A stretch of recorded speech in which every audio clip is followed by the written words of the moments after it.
Welcome back, viewers. You are still tuned in to Prime Live. And as promised, it is a Monday motivation with our resident motivation specialist, Jabu Zwane. Let's take a look.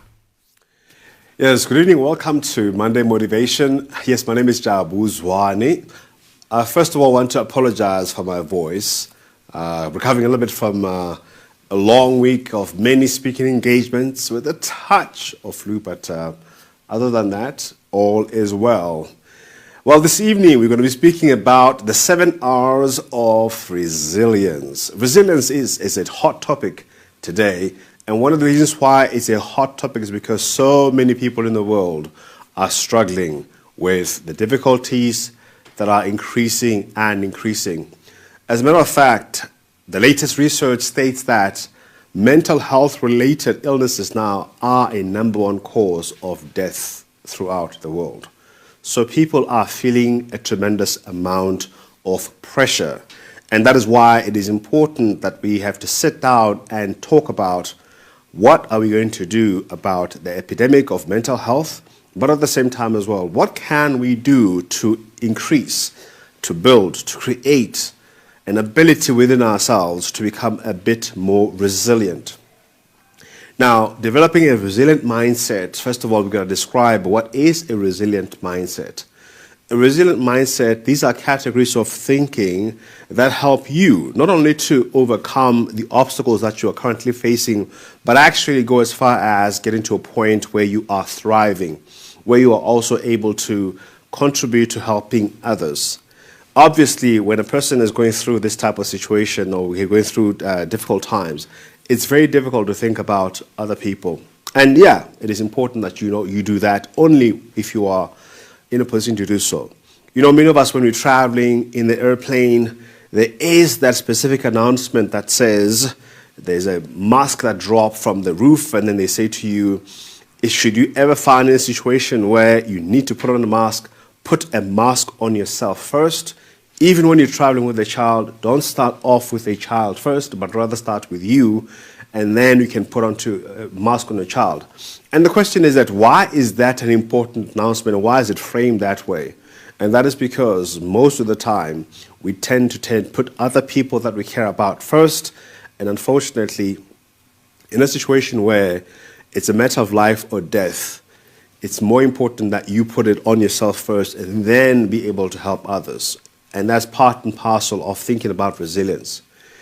Before we go into the 7 R's, let's think about why is it that so many of us are struggling with resilience.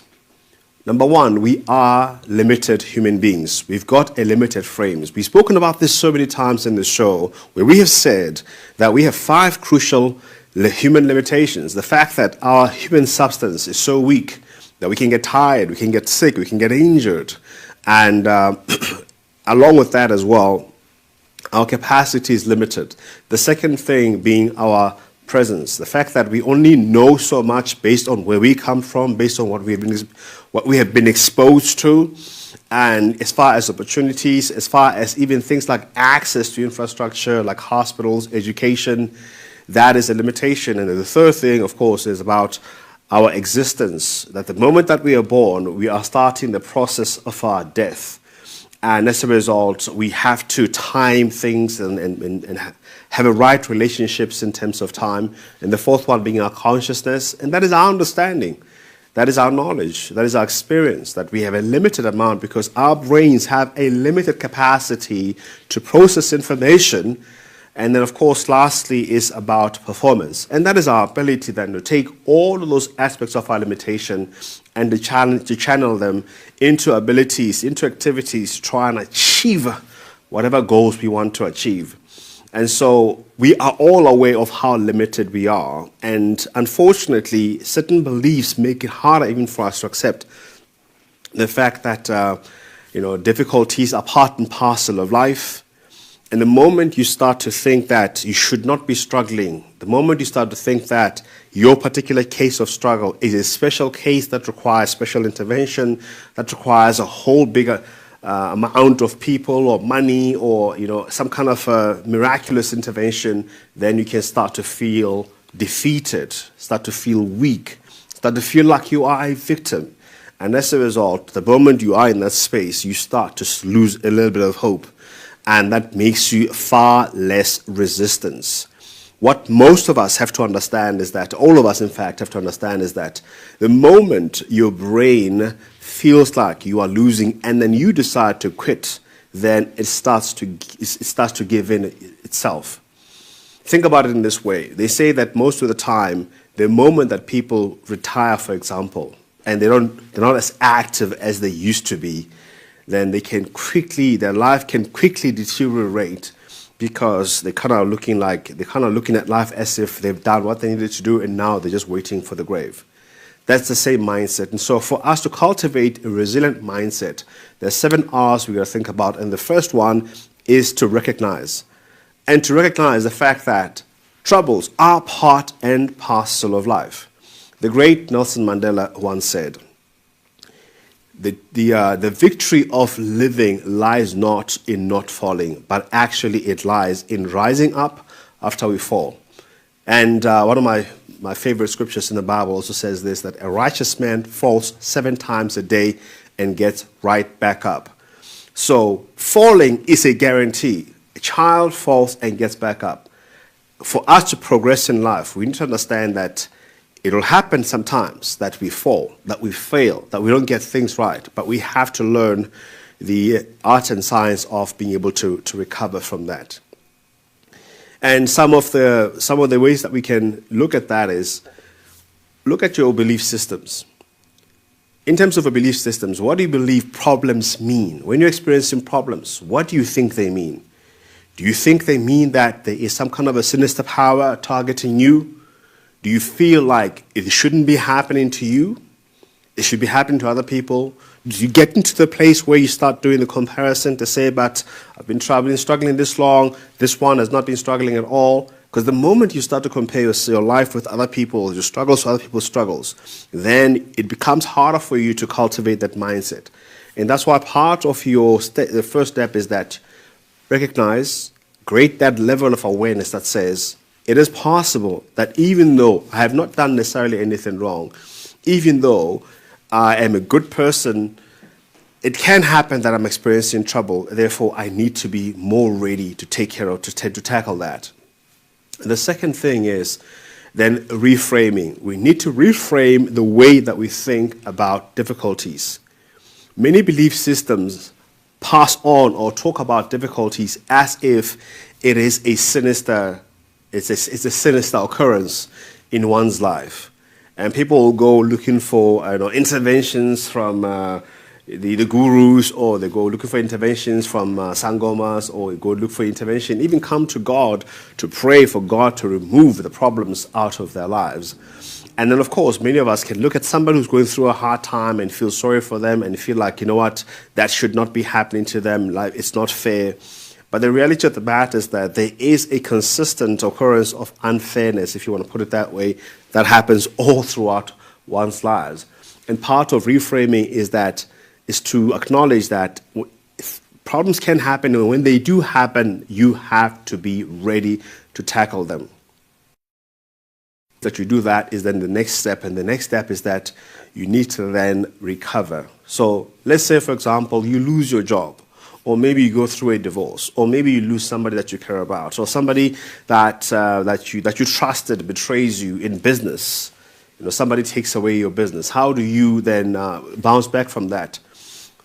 Prepare yourself for that recovery. And part of that recovery is, what lessons have you learned from whatever has happened? Whether it was your fault or not, whether it was something that you didn't expect or not, one of the ways that we can recover from tough times is that there are always lessons for us to learn. What did you learn? Did you learn some things about yourself? For example, was there any due diligence that you could have done better? Let's say in a case where you got betrayed by a business partner. In case of losing your job, on your part, was there anything that you could have done to prevent that from happening? Maybe if you were a bit more experienced and there was an issue of retrenchment, you wouldn't have fallen for the axe. Or if it does happen that maybe you do get fired even though you're the most qualified person, develop some skills on how to promote yourself, on how to look for work, on how to communicate better, maybe if that is one of the challenges, on how to package your CV better if that is one of the challenges, on networking and connecting with the right people in different places if that is one of the challenges. There are always so many steps that one can be able to do to take a little bit of control in a situation. And in the recovery, that's a crucial C word, control. And control is in the fact that you can have total control on your situation, but is that don't lose control of everything else you have control over on account of things that you have no control on. Some people quit looking for work because the economy is weak. Some people quit trying and working harder because the company is not rewarding them the way that they should. But the sad reality about that is that then your chances are completely eliminated. So one of the things that you can ever do if you're going through a hard time is just simply give in and hand all the power over to the situation, because then that keeps you in that victim mindset. That keeps you in that survival mindset. That keeps you feeling weak. That keeps you not willing to tap into the inner strength that you may have and even reaching out for a higher power for you to get out of the situation. All right? And then the fourth thing that you're going to do is now to re-engage. And then re-engagement is where you integrate the lessons that you have learned, where you begin to build the new skills that you may have learned, where you begin to start to look at life differently now with an awareness that things can go wrong. And because things can go wrong, you can develop some kind of urgency about life. Maybe before you were not as urgent, you were not as aware, you maybe took certain things for granted. I personally have gone through some of these situations I'm talking about, from moving countries, to losing somebody that I cared about, to losing work, to losing business contracts, to actually losing a business altogether. And every single time, what has helped me to go through all of those situations is the fact that I was always quite intentional to sit down, to write down the lessons that I've learned. And in fact, what I actually do now is that any time that I'm beginning to experience trouble in my business, in my relationship, in any situation that is important to me, I start to be intentional in finding the lessons that I need to learn, that way to identify what is causing me to struggle and already help myself to be a little bit more stronger than I may actually be feeling at the moment. And that is part of re-engagement. You are not going to be able to solve some of the problems that you've encountered with the same way of thinking that brought you there. And that is why it's important to sit down and to write down the things that you have learned. Write down the skills that that you've picked up.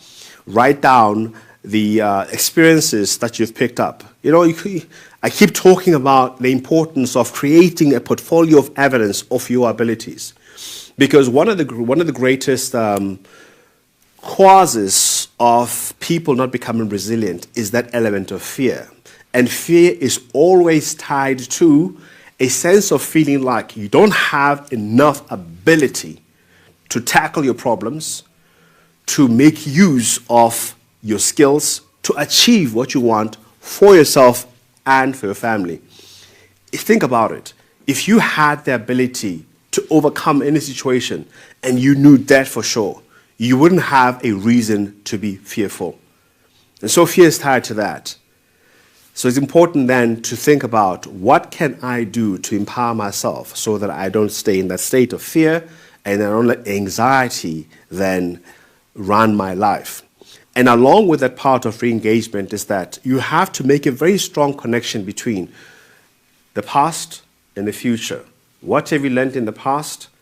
What future do you want to be able to cultivate for yourself? And how does that apply now in the present? Because unfortunately for most of us, we don't actually understand the importance of full engagement in the present, both based on those two timelines, based on what you've learned in the past and connecting that with what you want to be able to achieve in the future. Your future is not created tomorrow, but your future is created today. And so be 100% sure that what you're doing today is helpful towards your future. All right. And then the fifth thing is reinforcement. Now, reinforcing is that Once you started re-engaging, and then you realize that some of the strategies that you've put on are not working, you would probably have to reinforce them, but with your reinforcement, you have re-evaluated. And so these are happening at the same time, re-evaluation and reinforcement. And reinforcement is that you may have to add new skills, change a little bit of your mind around certain things, and then re-engage again with some of the strategies. And then the last thing, of course, is then to reach out. Reaching out is about looking for help. It's very difficult when you're going through a hard time to share with people, because maybe you're afraid that they're going to laugh at you, you're going to think that you've failed, you're kind of feeling a little bit ashamed.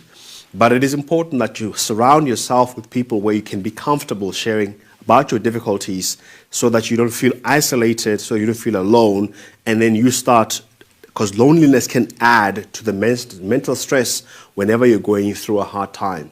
And so having the right type of people around you that are supporting you, where you can share, that can also be able to refer help to you, that can be able to also get the word out in terms of what kind of help that you need, is very, very helpful for resilience.